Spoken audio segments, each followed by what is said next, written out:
মানুষ নাকি কারণ ছাড়া বদলায় না। এই কোটেশনটি আমি অবশ্য সোশ্যাল মিডিয়াতেই দেখেছি। কথাটি কিন্তু অনেকাংশে সত্যি।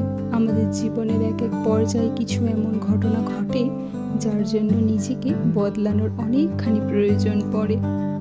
তবে হ্যাঁ, নিজের সত্তাটাকে বাঁচিয়ে রেখে বদলানোটা প্রয়োজন। নিজের জীবনের বদল আনতে গিয়ে তোমার স্বভাবের বদল এনো না, যাতে দিনের শেষে তোমাকে কারোর বুঝতে বা চিনতে অসুবিধা হয়।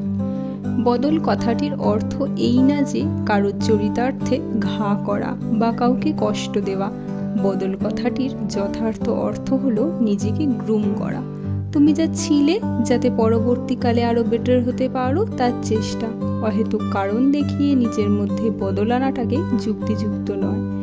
তাকে বদল বলে না, দম্ভ বলে, যা পতনের মূল। তাই যা করবে খুব ভেবেচিন্তে করো।